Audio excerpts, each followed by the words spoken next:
Yeah, we are live now. So very good. start. Buchi, we are live now. You can check. Started.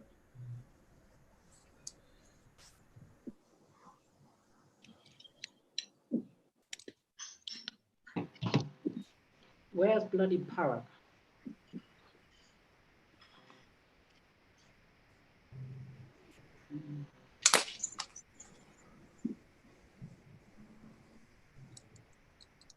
Can I go ahead and mute everyone? Yeah. Yep.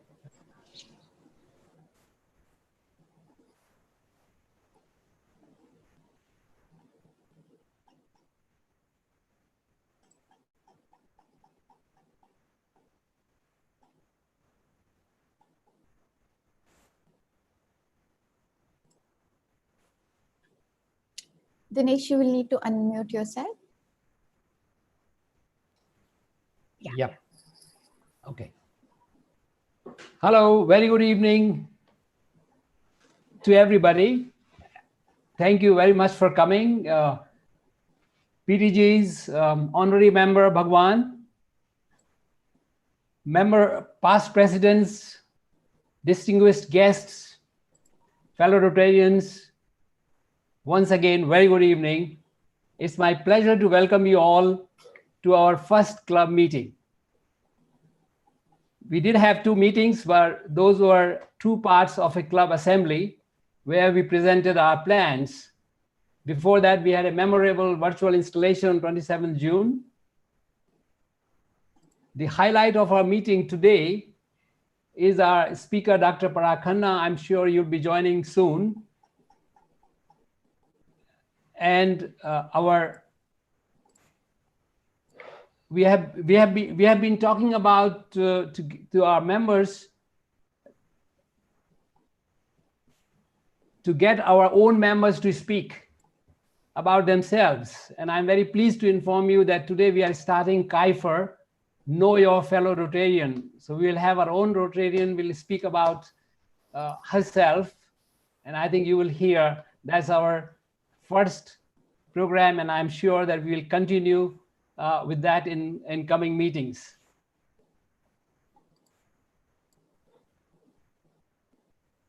I'm very glad to see a number of guests today, and I think we are going to have more than 20.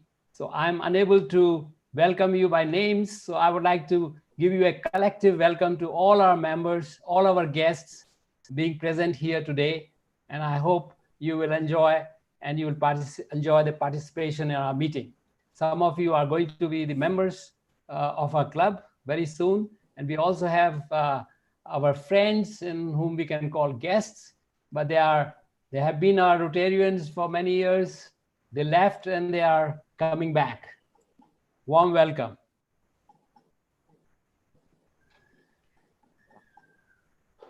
Now I would like to call past President Jimmy Way to raise a toast to our great institution, Rotary International. Okay, thank you, President Dinesh. On behalf of the Rotary Club, we raise a toast to this wonderful organization that we all belong to, Rotary International. To Rotary International. Rotary International. Thank you. Okay, just I would like to share my screen now.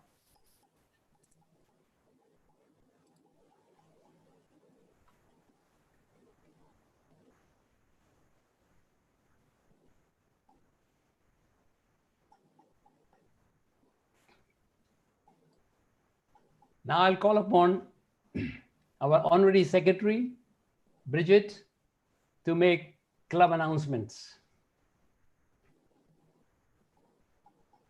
Bridget, please.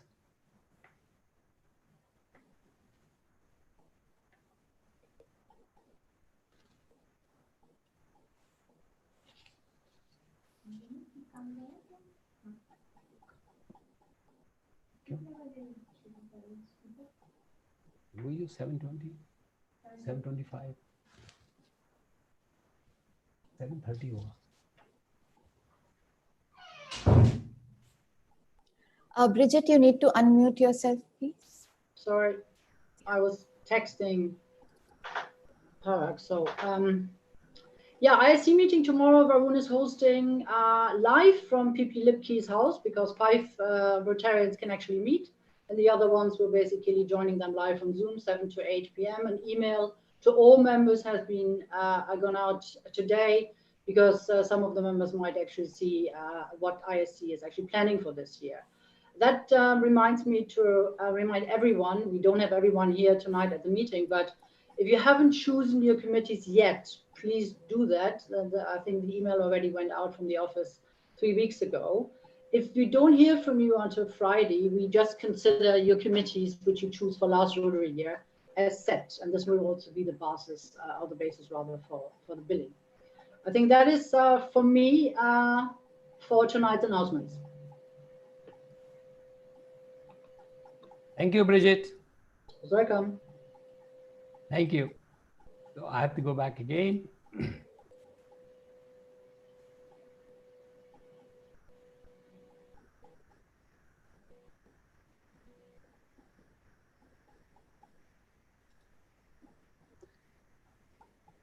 Birthdays and wedding anniversaries. Please join me to wish a very happy birthday to Mali, our Rotarian Mali. It is his birthday today. I have not seen him. And also past President Keith on 20th of July. Happy birthday to both of you.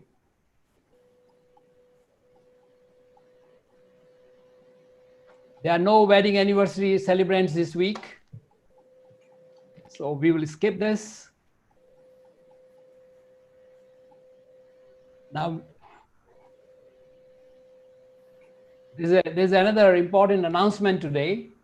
We all know the RI has selected Singapore to be the site for 2024 Rotary Convention, and Foundation of Rotary Club of Singapore, FRCS, proposed during their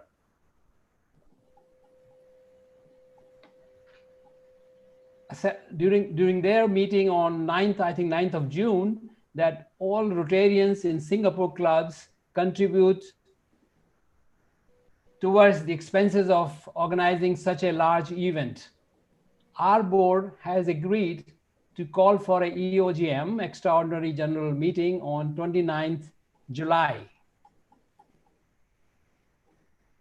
And we will consider a resolution which is to pledge to participate actively and volunteer in the work of host organization committee. Number 2, contribute Singapore dollar 120 annually for the Rotary years 2020-21, 21-22, 22 convention in Singapore in 2024. So we'll have this EOGM on 29th July. The last date for us to pass this resolution is 31st of July. So this will be held immediately after a weekly meeting on 29th at approximately 8:15 p.m. We are likely to finish the meeting at 8. We keep about 10 minutes, but 15 minutes margin. We start at 8:15. So, and next is another announcement, very important. We have just started the year, but we are now talking about nominating a president for 22-23. So I would like to give all the members a notice for nomination for the nominating committee. We will be calling for 4 elected members of the nominating committee, and these nominations should be in writing and should be received by 14th of August. In accordance with the club bylaws, the 4 elected members of the nominating committee must each have been members of this club for 3 years and must have been a member of board of directors of this club at least for 1 full year and have no arrears and dues. No person shall be shall be on the nominating committee for more than 3 consecutive years. If more than 4 nominations are received, a vote will be held. If the nominations are less than 4, the board shall have the power to fill any vacancy. There is another, our new year started with a bang, and we had a good news of a number of global grants being approved. So I would like now to call upon past President Tapan Rao, who is also the chair of Club Rotary Foundation Committee, to inform the members. Past President Tapan Rao, please. Tapan, Okay, I will share your sure. screen. Sorry, you would share my the the screen? if I find it. Okay, thank you, please. Stop sharing. Okay, I need to. can you hear me? Yep. Okay, good. I had it open.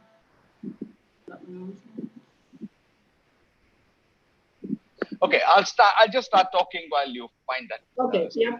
Doesn't matter. Okay.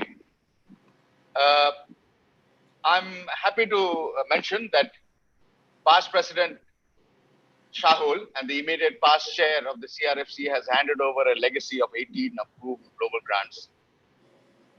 And the very first lot of 8 global grants approved for the current year, Rotary year, that is 2020-2021, which was approved between 1st and 3rd of July.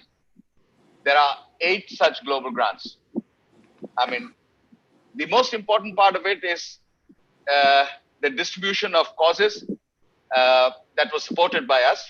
There are COVID response, there are 4 of them. Basic education and basic literacy, there are 2 projects. Disease prevention and treatment, there is 1. Scholarship, we have 1. The distribution, geographical distribution of these projects are, as you see in the screen, Singapore 2, Malaysia 1, Indonesia 2, Vietnam 1, India 1, and Nigeria 1. Now, so these are all the areas that we have been working over several years now, and we have been growing projects in these areas. So therefore, this is the geographical distribution of it.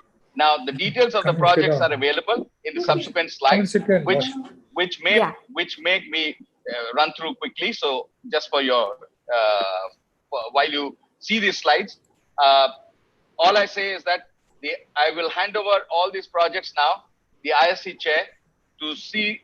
Most of these projects are international projects, so he will have to see the coordination up to this successful completion of all these projects. We'll start the year and we'll keep you updated as we move forward. Thank you. Thank you, PP Tapan.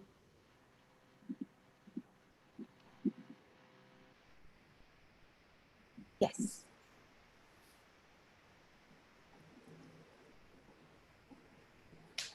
Yes. Yes. President Dinesh, you can continue. Yeah, thank you. So I'll go back.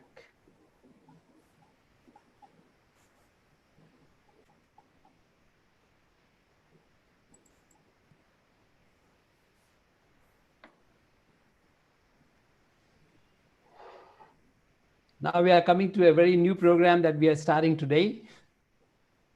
And that's, we call it KIFER, Know Your Fellow Rotarian.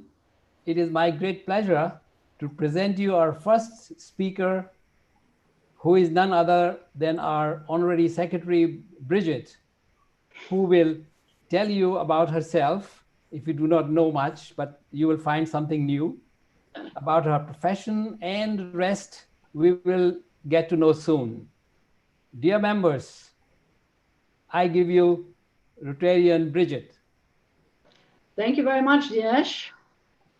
I prepared a little photo story. All right, can you see that? So yes, that's me. I mean, many of you know me, but I'm sort of finding some bits and bobs which you might not know yet. Starting my journey when I was sort of born and raised in Hamburg, which is a beautiful city in in the north of Germany, which actually hosted the RI convention last year. And I think some of our Rotarians went there and attended the convention. I studied business administration in Hamburg at that time Wirtschaftsakademie Hamburg. Today is the Hamburg School of Business Administration. I am a product, if you like, of the very sort of famous German dual education. So I did not only study, but I also started to work in a company that I applied for, and that sort of brought me to my first professional career, 25 years in the cigarette or tobacco business. First with Remsmar, German-based international company, and then Imperial Tobacco UK PLC.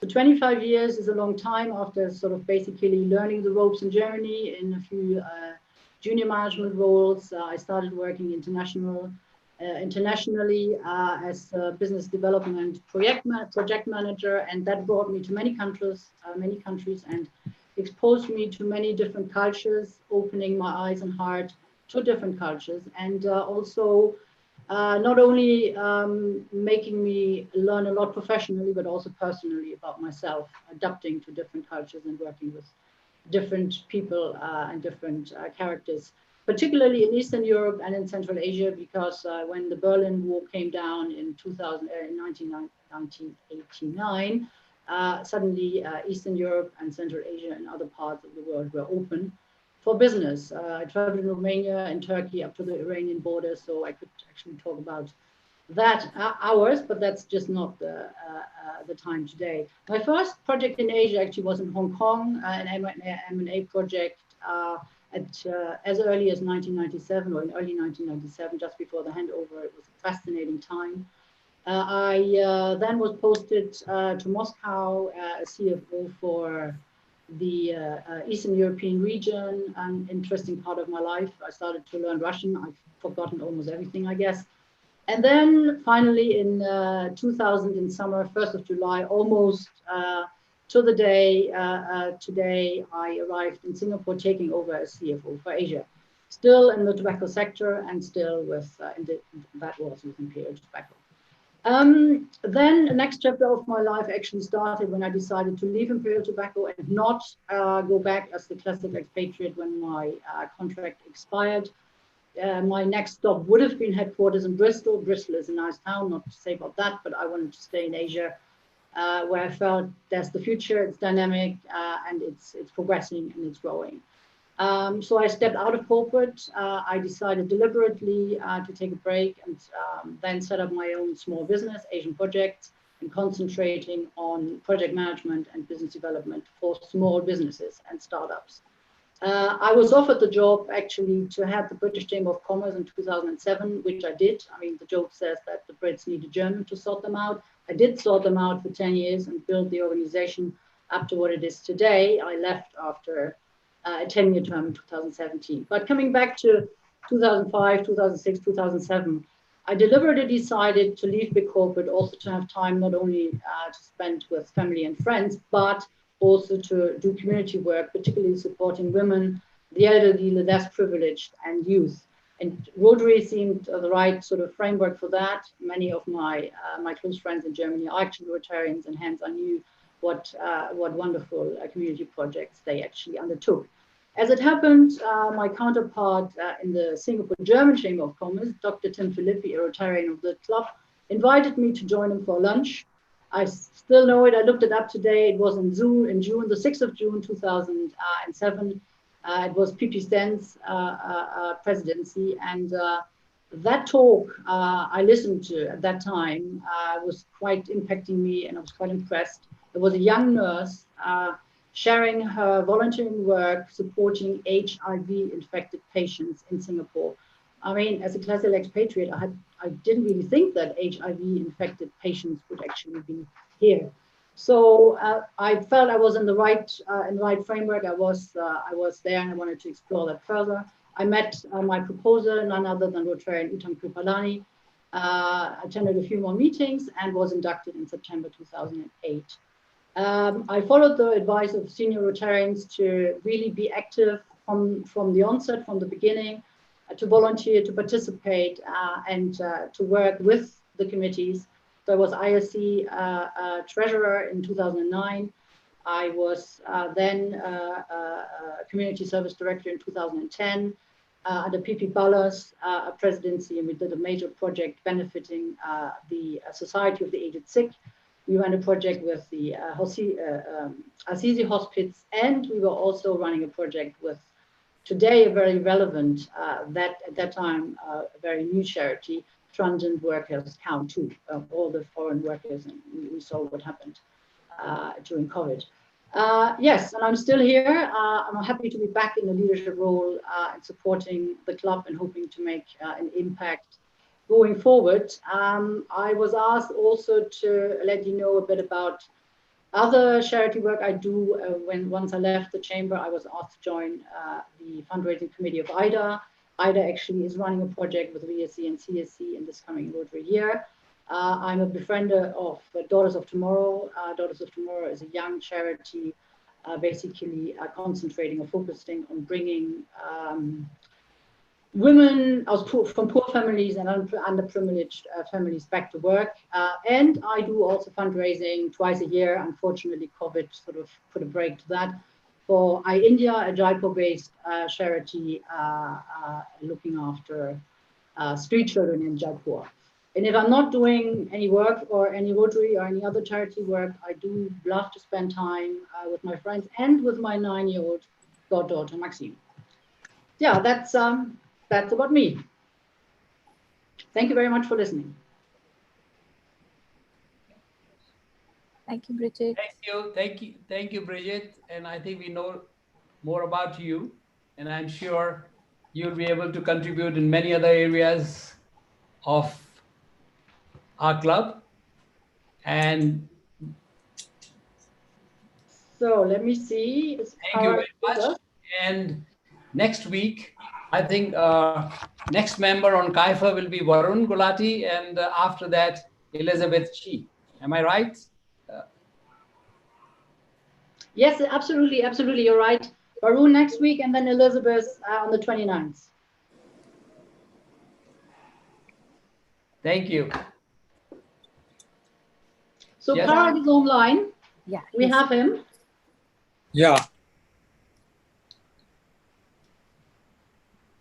Sorry, just. Oh.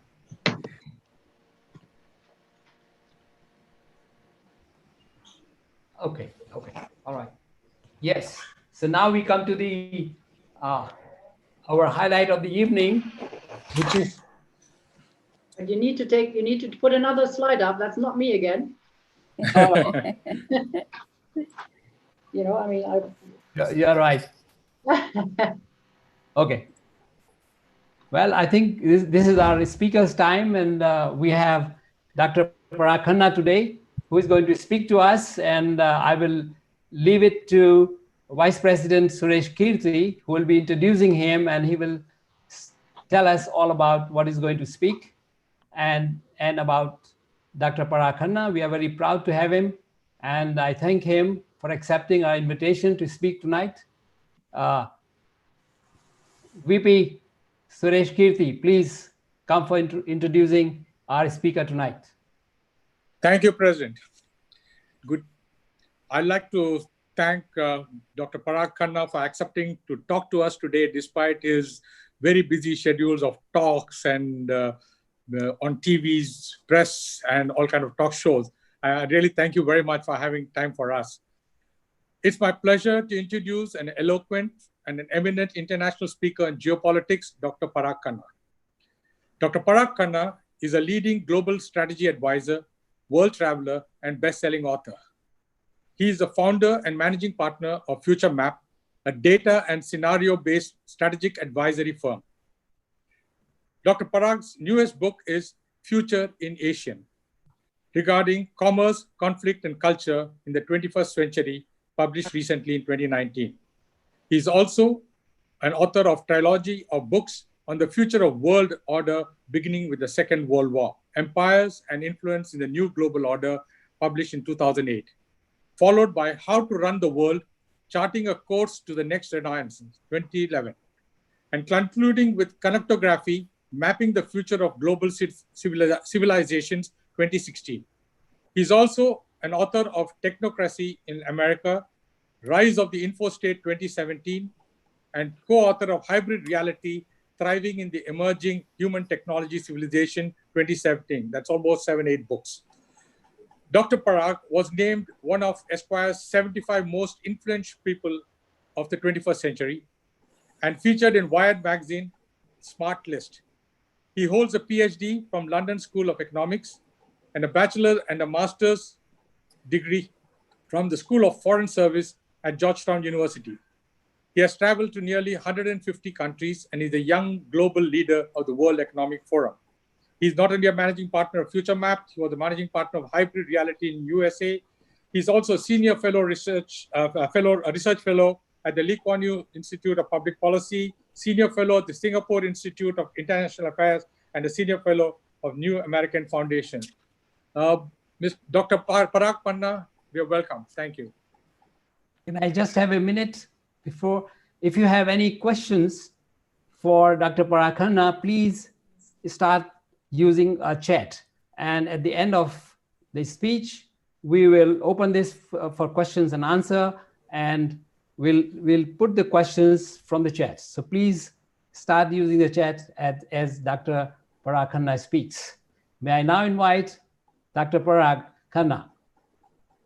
Thank you so much. Thank you, Dinesh. Thank you, Suresh. I'm grateful for this invitation and the chance to speak with you. I know it would have been lovely to all be sitting together somewhere in Singapore, somewhere very cozy. We'll try to simulate the environment this evening. I'm really looking forward to our conversation. Let me go ahead and share the slides and give a brief presentation around where I see the world going in this post-pandemic era that we are entering. And do let me know, please, just a thumbs up if you can see the slides. Yep, very good. Yes. Great, great. And then I'm really looking forward to the discussion. So let me make a few initial points. The first is to point out that even before the pandemic, we were moving into a world that was more regional than global.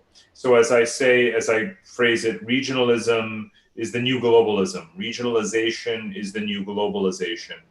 And that is evident here as you see the ways in which these clusters, North America, Europe, and Asia, have increasingly become consolidated. You can see this in the trade patterns, for example.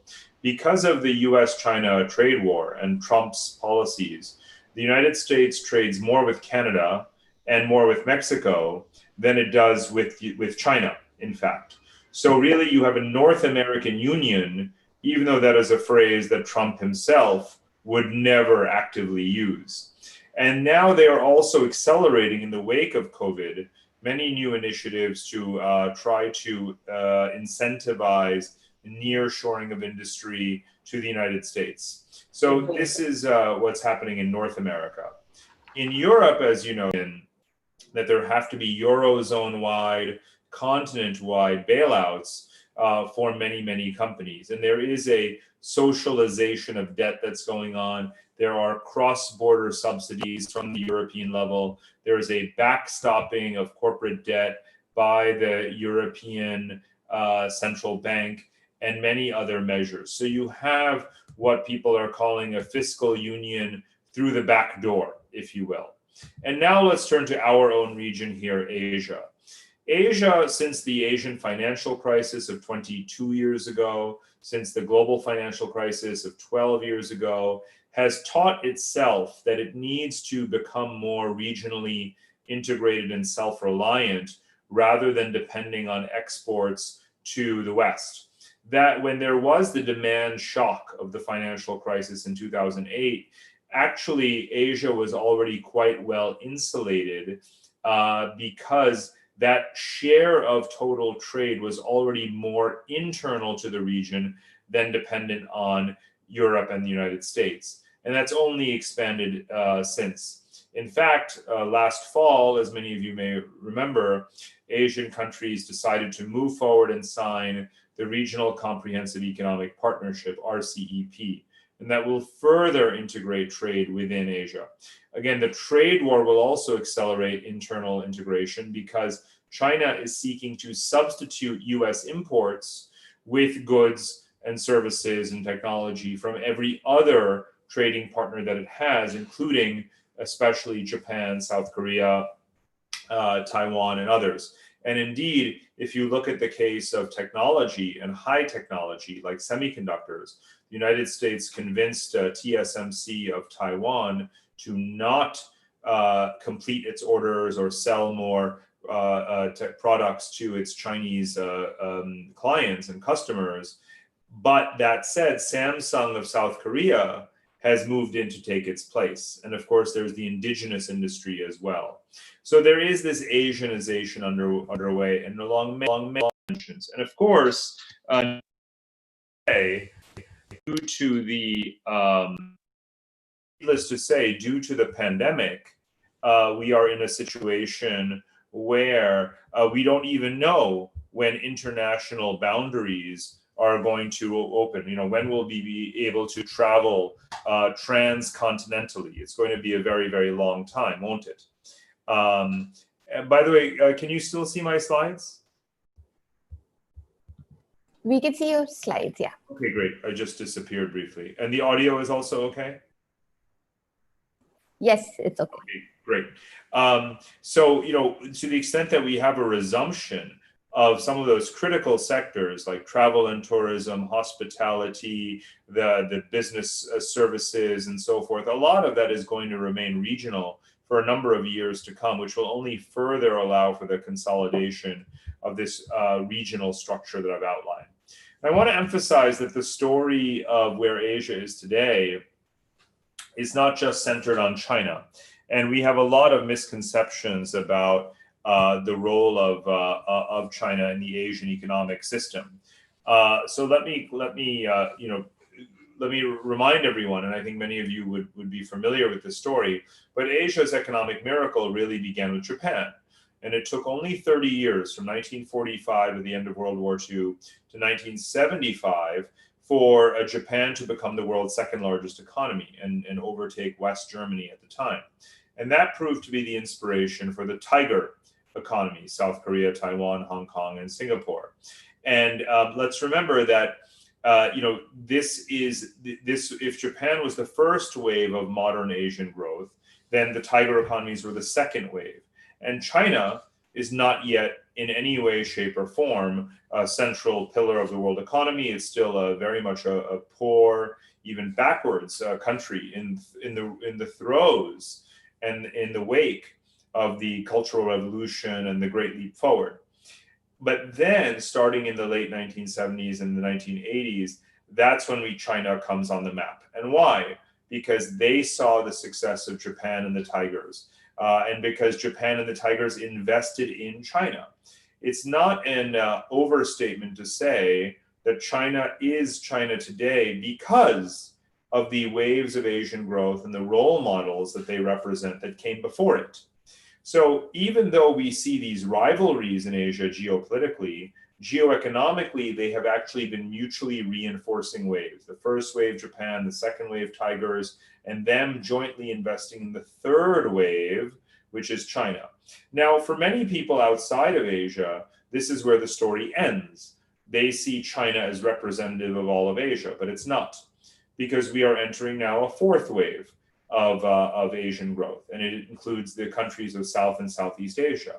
Now, these fourth wave countries, stretching from Pakistan through the Philippines and Indonesia, that's 2.5 billion people, which is, of course, much larger than China.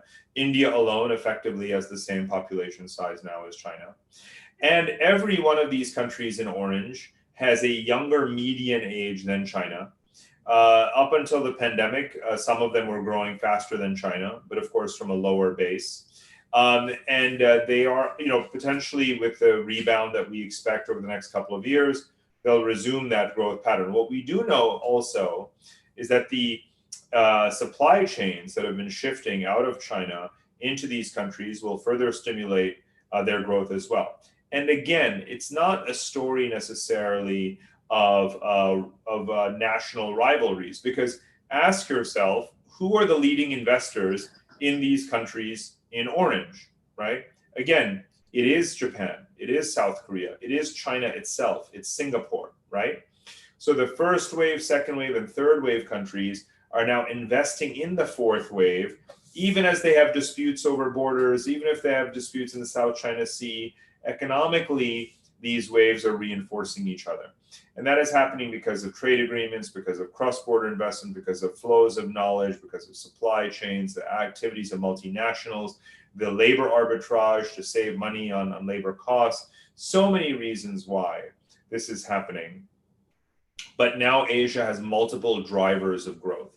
And if you can be confident, of course, in any region of the world right now, when it comes to the recovery from the pandemic, it's of course Asia on the basis of demographics, the strong fiscal policy, the exemplary response, particularly of Asia, East Asia's democracies to the pandemic, the reliance or the belief in technology to help to alleviate the effects of the pandemic and to allow for a controlled border opening and so forth. So the continuous urbanization and digitization of social and commercial life. So all of these things play in Asia's favor. Again, the regional comprehensive economic partnership is critical because it benefits both the wealthy and the poorer countries of Asia. The richer countries, such as Japan and South Korea, are eager to sell their Internet of Things technologies, their sensor networks, their flat screen televisions, their mobile phones, and so on and so forth. The poorer countries are eager to get the supply chains to build those things. And you see this happening with the ways in which Samsung has started to produce the majority of its handsets that are not made in Korea are made in Vietnam now, not in China.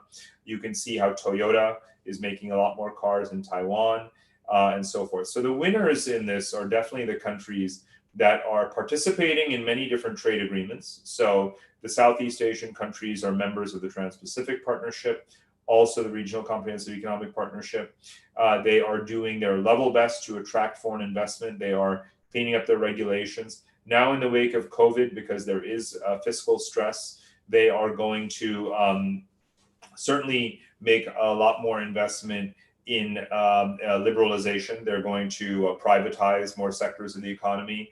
They are going to loosen capital controls or bring about some capital account liberalization so they can attract more portfolio investment. A lot of these things are going to happen as countries learn from crisis. Now, let me also say a word or two about Belton Road. The Belton Road initiative has, of course, gotten a lot of attention over the last 5 years. It's already gone through multiple phases. Phase one, people view now from 2017 to 2019 as being overly one-sided and driven by China. Since 2019, it's tried to be more accommodative and more multilateral. And now in the post-pandemic phase, sorry, did I lose anyone? Hello? Shall I continue? Yes, please. Sorry about that. No problem. And now in this post-pandemic phase, there's a lot of pressure on China to suspend debt payments, to prevent countries from being excessively debt trapped, to allow for more local ownership of projects and more local job creation, and so forth. But I do think that Belt and Road and other infrastructure finance initiatives are very necessary. As many of you know, first of all, on this map, in this rectangle, there are about 5 billion people, right? The majority of the human population lives just inside this rectangle. So it's very significant that we make efforts to provide affordable infrastructure finance for these economies. Secondly, many of these countries are post-colonial, overpopulated countries like India, Pakistan, and so forth, or the post-Soviet republics. They've not received a lot of new infrastructure investment in decades. Only a couple of countries with oil wealth, like Kazakhstan, for example, have undertaken very significant modernization. But a lot of these countries do need this, but it doesn't have to be China alone. There was infrastructure finance in Asia led by the Japanese and other multilaterals prior to Belt and Road. Now Belton Road has added a lot of capital to that, and there will be more now that we have more competitive initiatives. The Europeans have launched their own scheme called the Asia Connectivity Initiative. The United States, together with Japan and Australia, has launched something called a Blue Dot Network.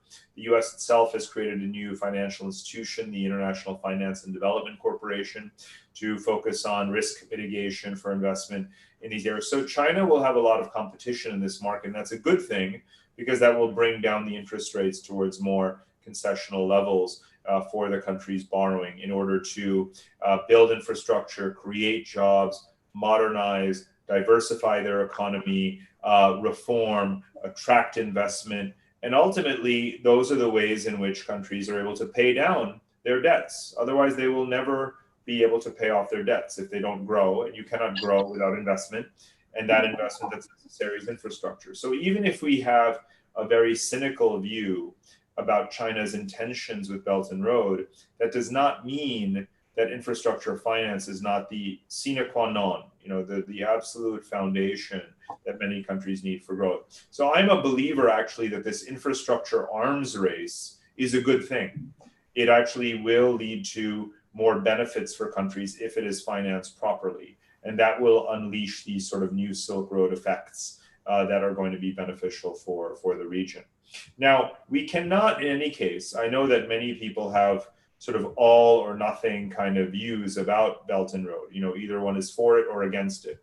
But I'll tell you, as someone who's been traveling, these projects and visiting them for 20 years across Asia, there really isn't one pattern of relations between China and countries participating in Belton Road.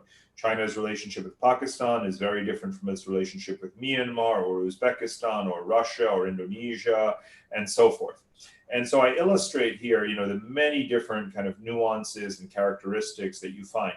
A country like Russia is quite compliant with Chinese interests. But in other countries, you find, like Indonesia, they have been willing to cancel or to push back on Chinese interests and projects geopolitically, and to work more with Japan than with China in certain areas in order to indicate to China that ultimately they have the sovereignty to decide. Countries like Myanmar are hoping to get out of the Chinese debt trap, and it will require that there be more risk mitigation and more competition in the financing market. So I think, again, it's a very, very diverse picture. Belton Road is characterized or overgeneralized far too often.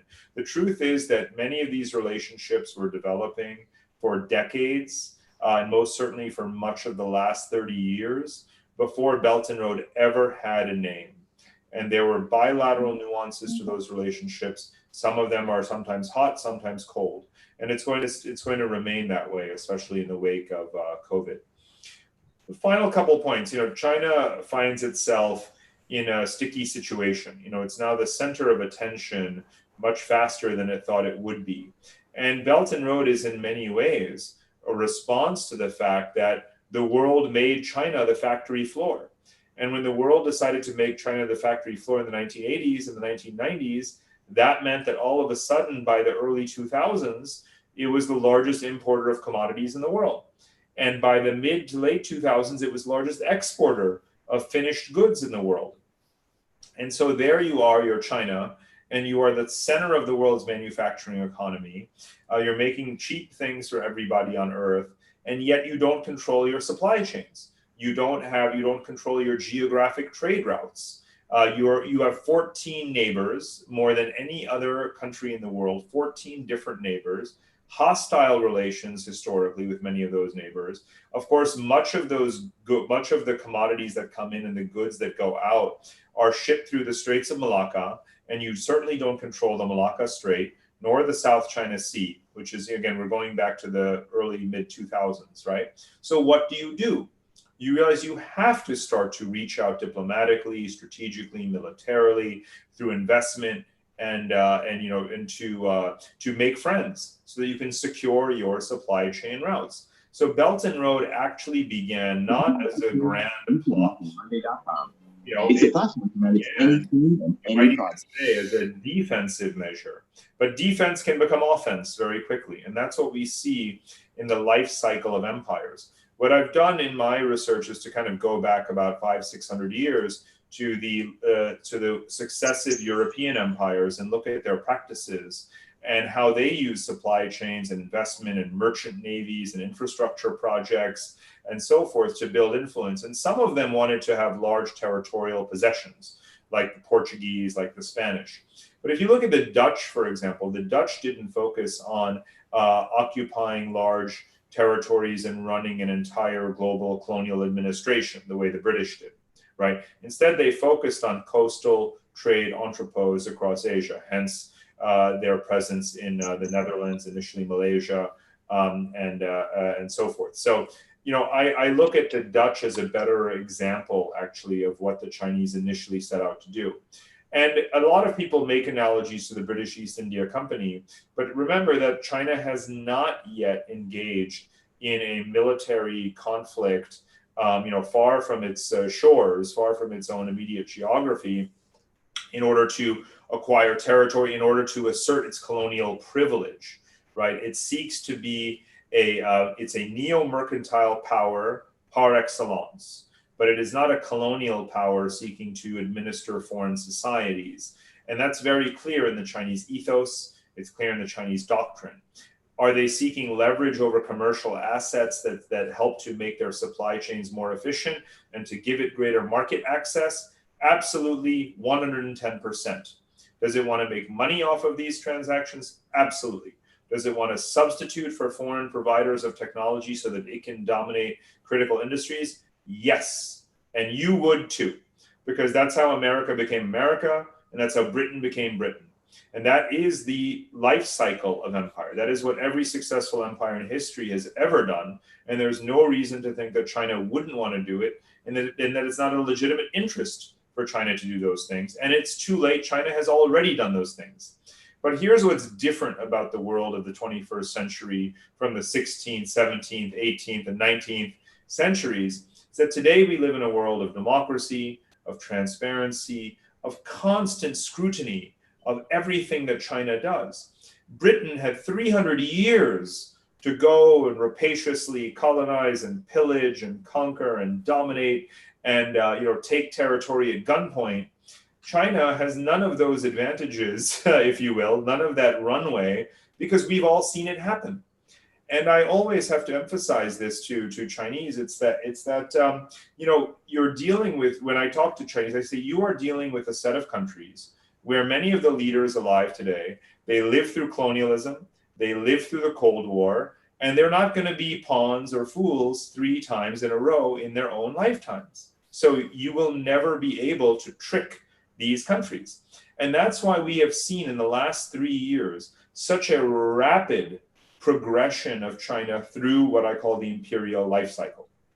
You know, what took Britain 300 years to experience, which is blowback, right? From expansion of empire to conquest to affluence to resistance, overstretch, and collapse, right? That took 300 years.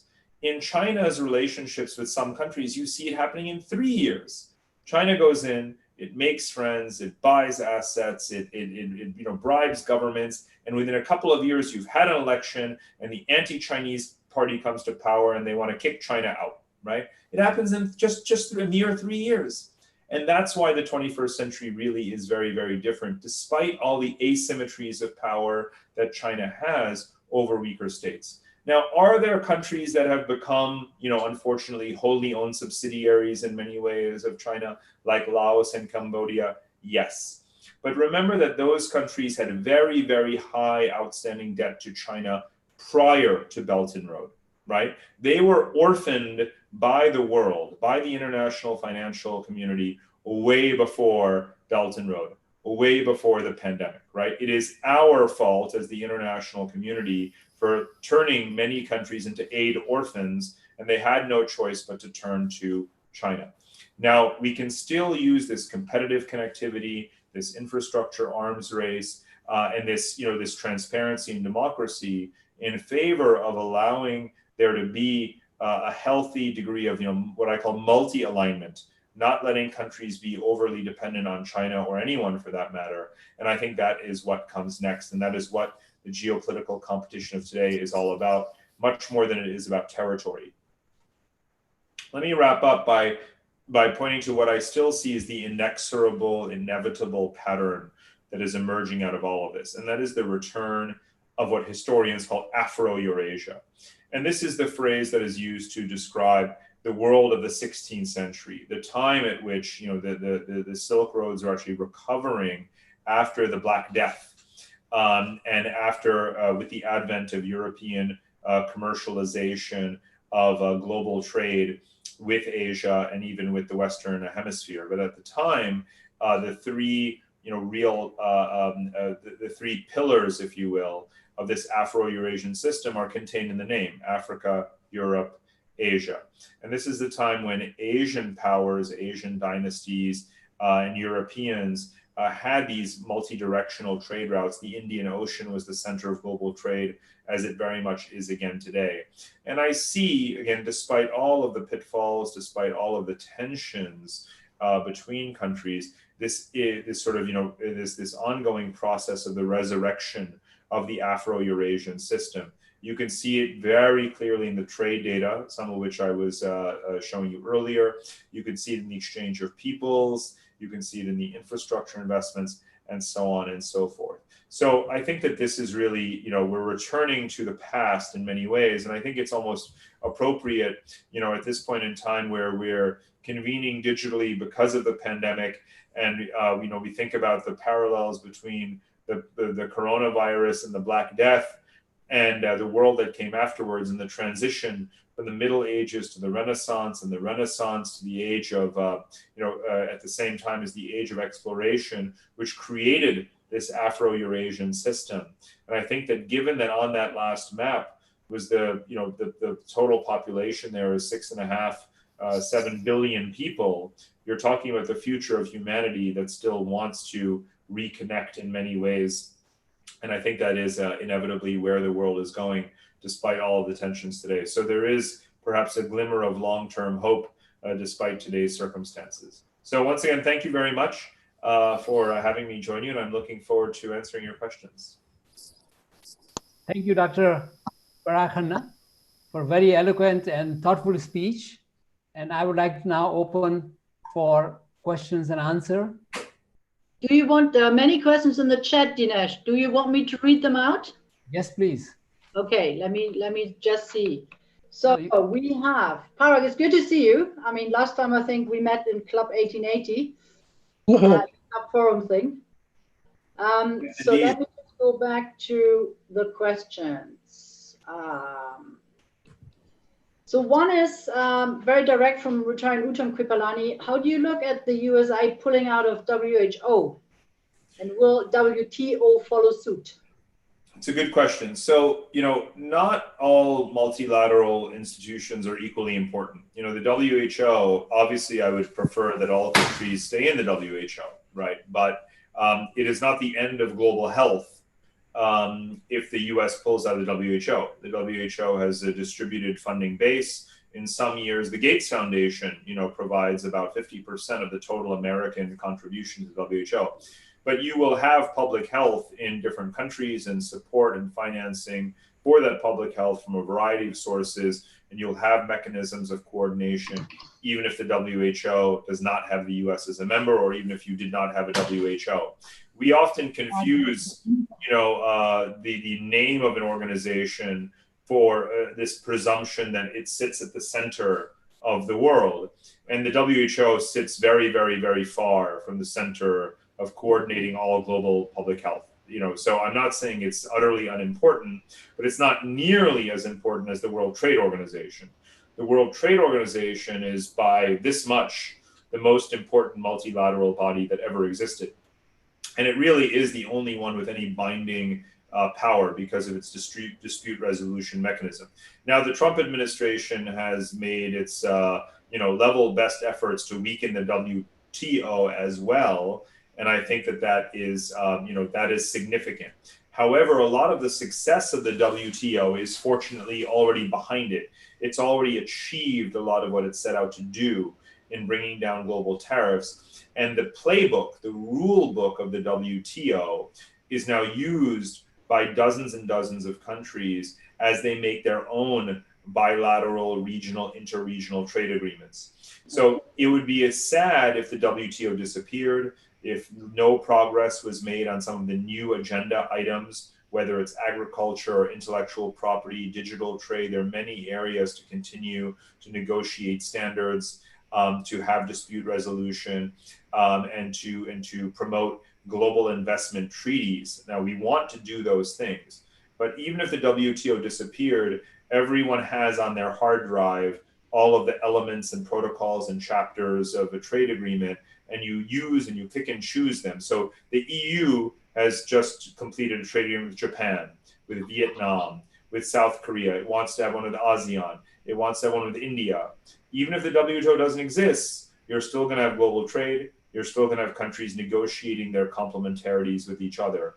I mentioned the RCEP earlier, which is, of course, not something that the WTO negotiated, but it's the largest trade zone by volume now in the world, and the Trans-Pacific Partnership as well. So I want these organizations to continue to exist. I want them to be empowered to pursue new agendas and stay ahead of the rest of the world, stay ahead of the curve in defining common standards in these areas. Absolutely, I do.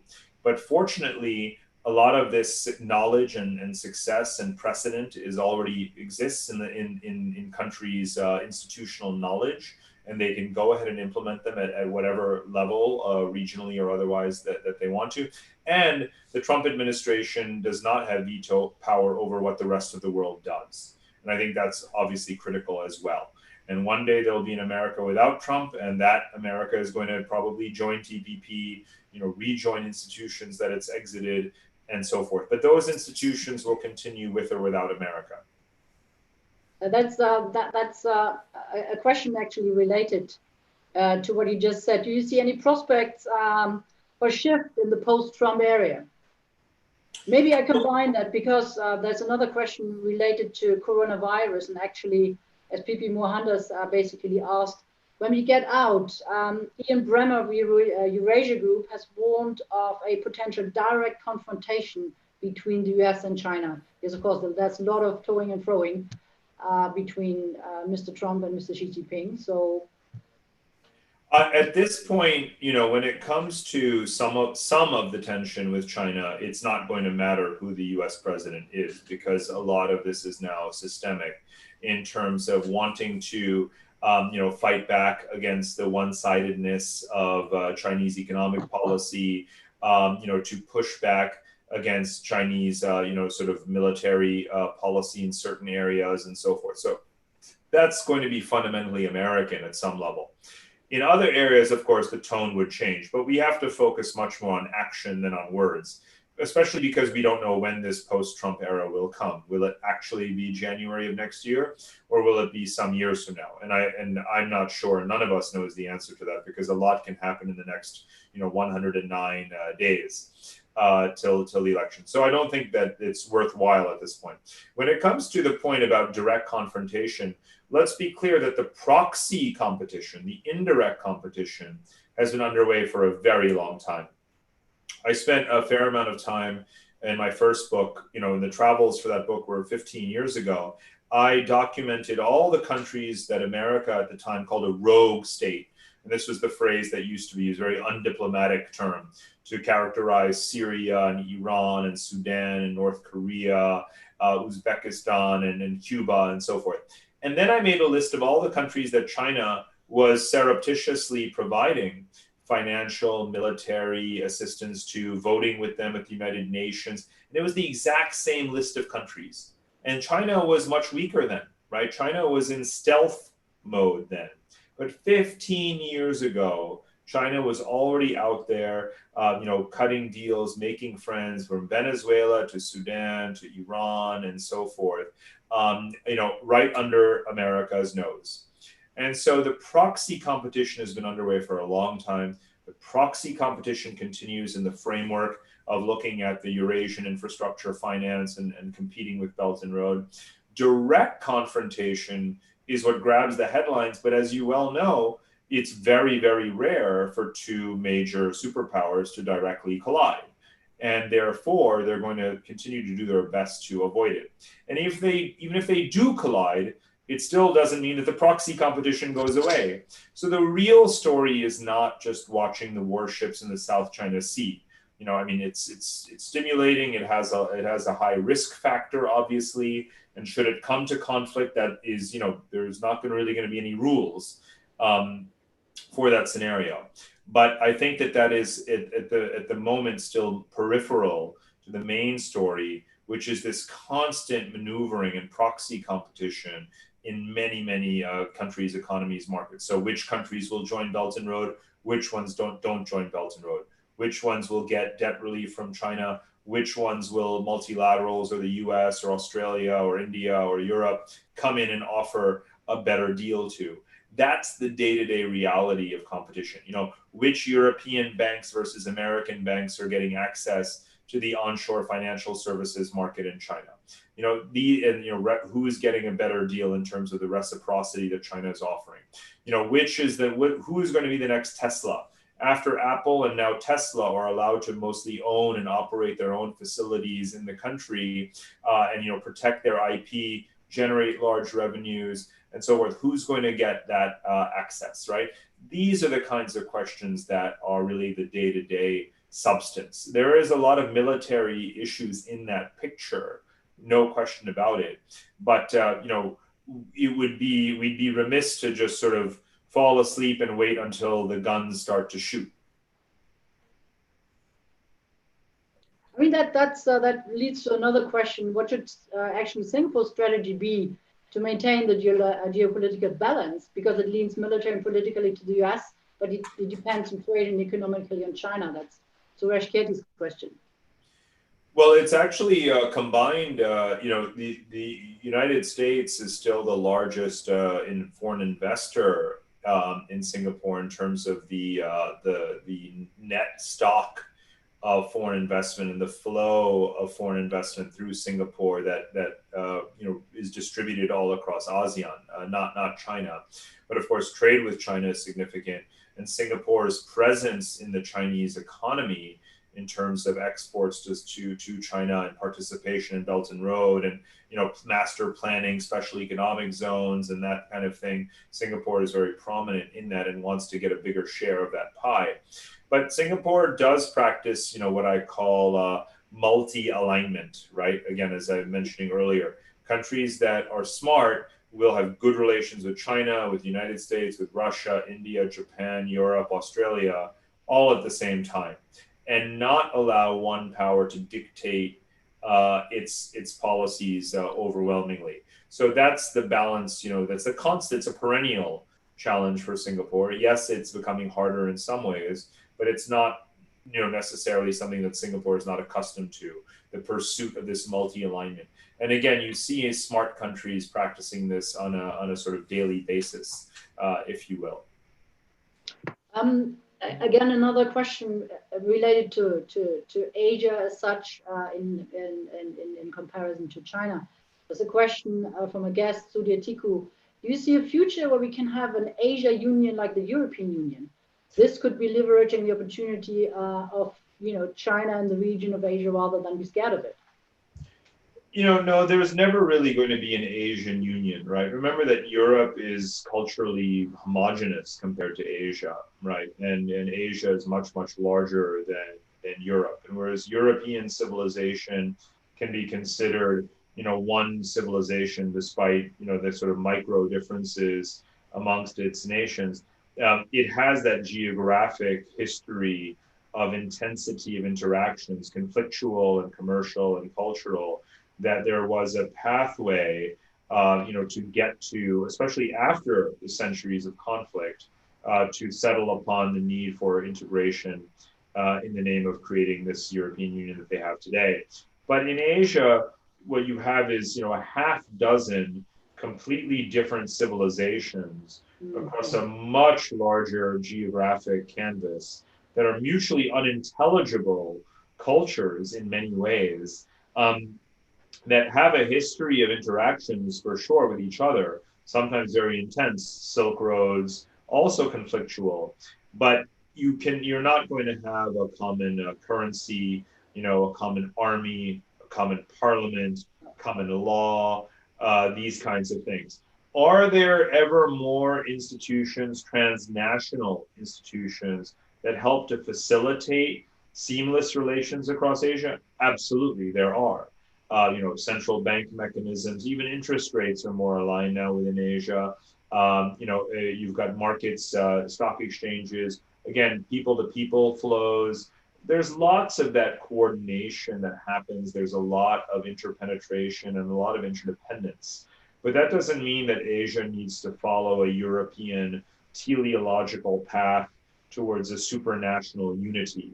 That's great that Europe did it, but Asia's future will look a lot more like Asia's past than like Europe's future. And I think it's important to study the eras of Asian history where you had a multipolar landscape where China, Korea, Japan, India, Russia, Turkey, Iran were all powerful at the same time. You had fluid relations among them. You had tensions, but generally speaking, they operated according to the principle of what I call live and let live, right? Find areas of cooperation and collaboration, but no one empire or civilization can dominate the others. And I think that that's the process that is being learned, or that's the lesson that's being learned right now. And the outcome of that will hopefully be just a broader stability and settlement of boundaries that are disputed right now. And after that settlement, you will have greater interdependence and connectivity, but you won't have unity. Yeah, that leads to another question, because you mentioned currency and obviously the euro. Some say it's a success and some say it's not. But do you think there's a future of an alternative to the US dollar? That's the question. Do you think the new world order can agree on any other alternative currency or payment mechanism amongst each other?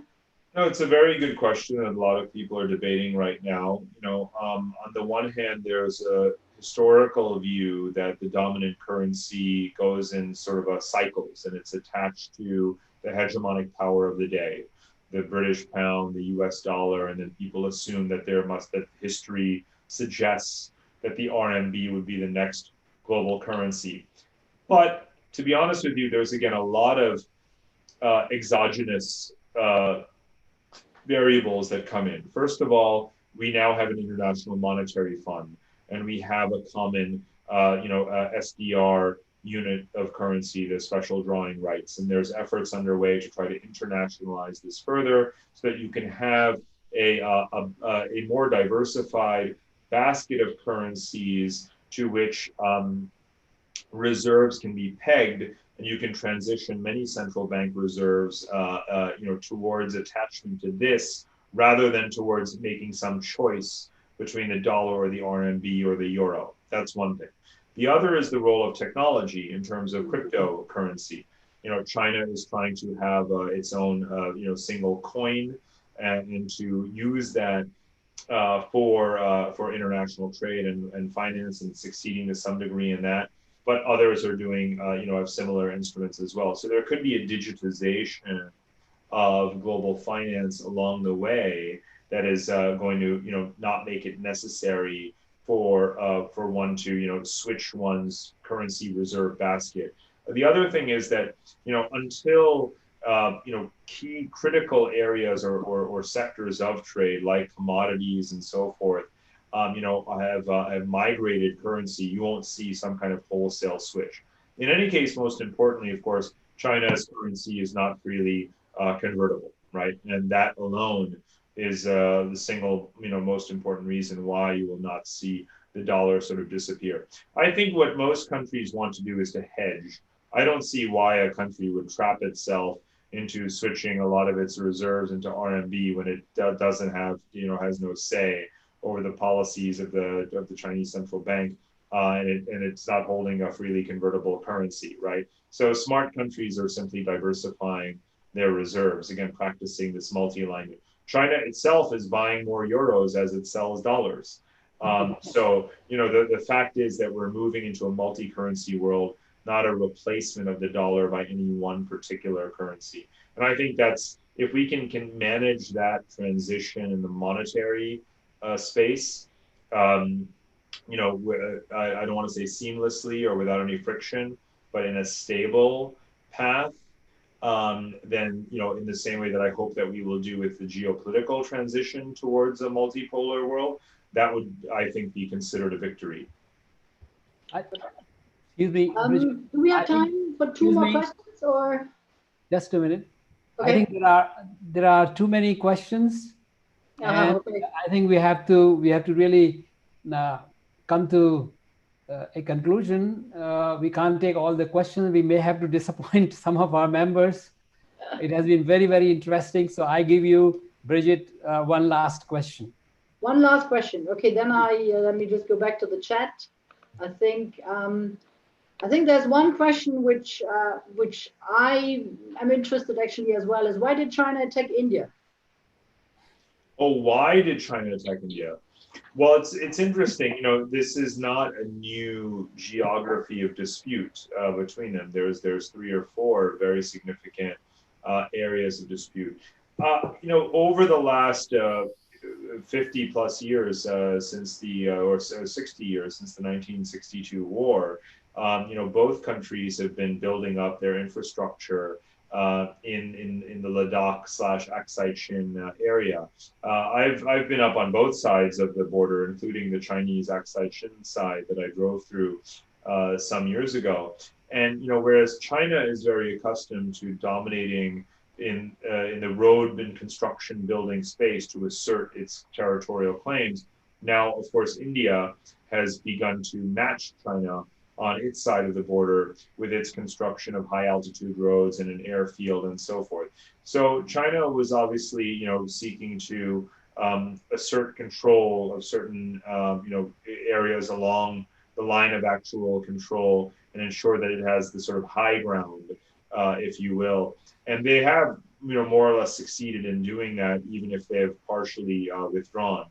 What needs to happen next is that I think India has enough strength and is both in 2017 during the Doklam Plateau dispute and now, you know, demonstrated its resolve and hopefully demonstrated to China that China is not really going to be able to, you know, penetrate too far, to take too much, but rather it's going to be pushed back, and that India has the confidence, even in the midst of the economic recession and the pandemic, to stand up to China. So what in India's situation, what I would seek to do is to really push for a formal settlement of the border, turn the line of actual control into the de jure legal boundary, and to demarcate it very, very clearly. Now, that's something that China has resisted. It's done so with other countries, but not with India, because it's hoped that over time, it would be able to take advantage of the weaker India and gain more territory.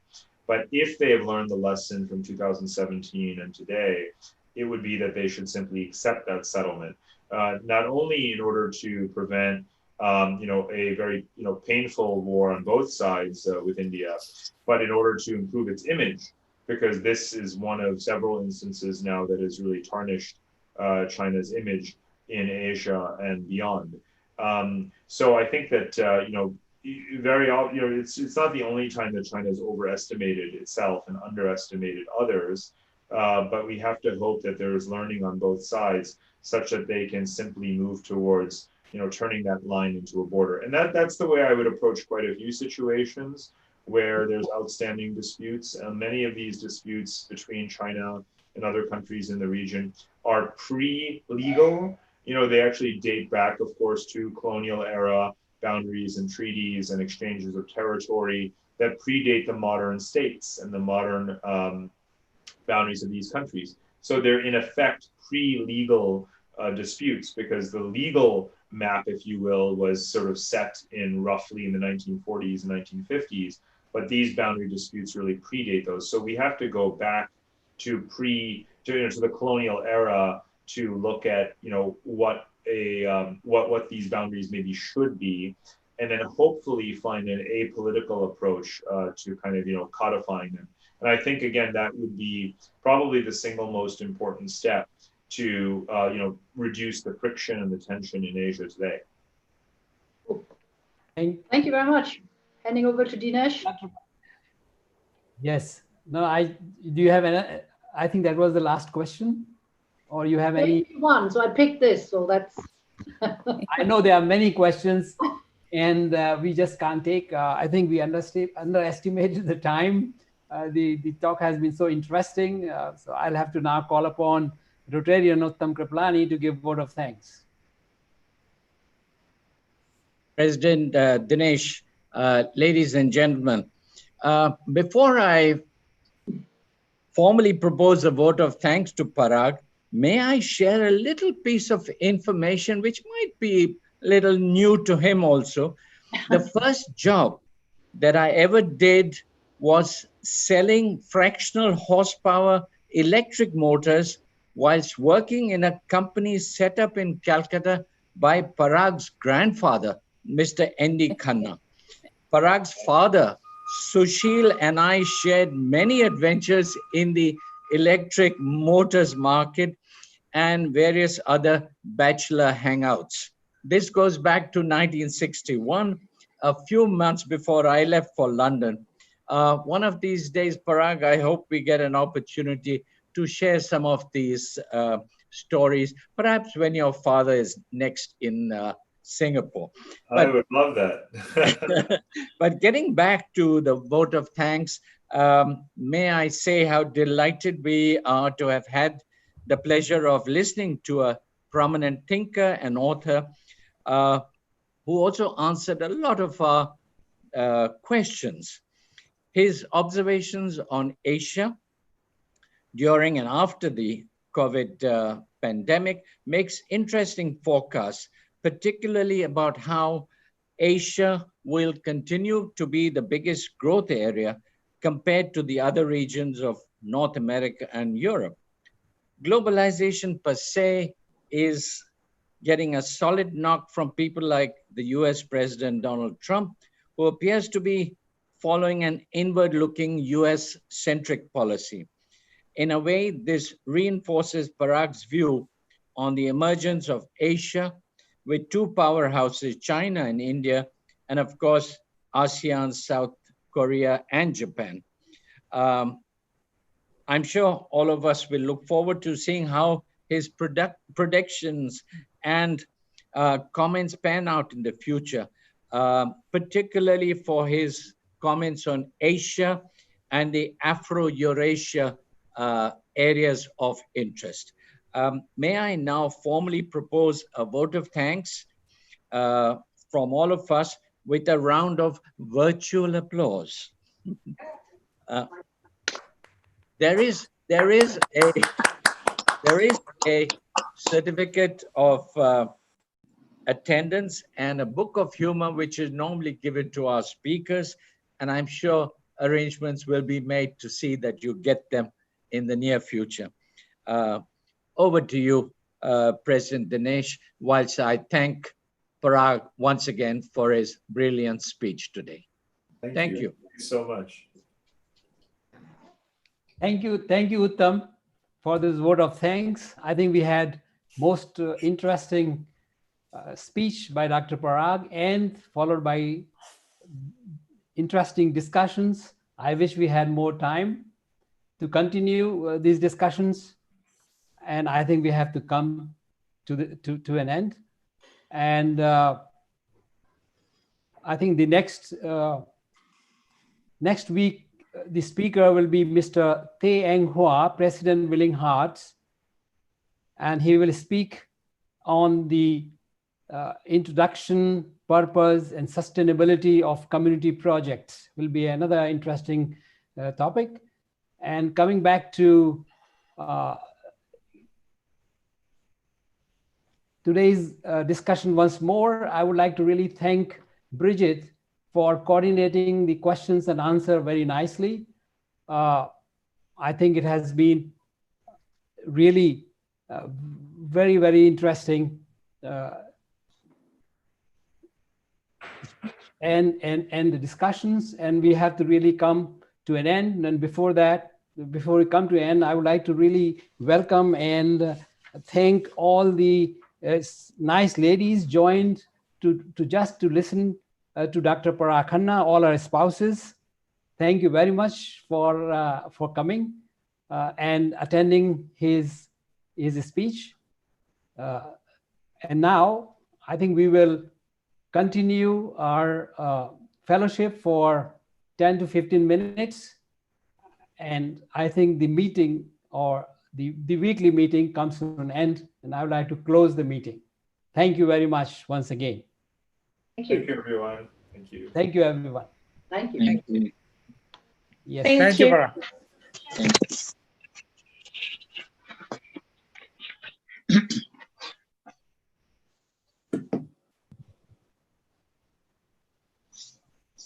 Nice. Yeah.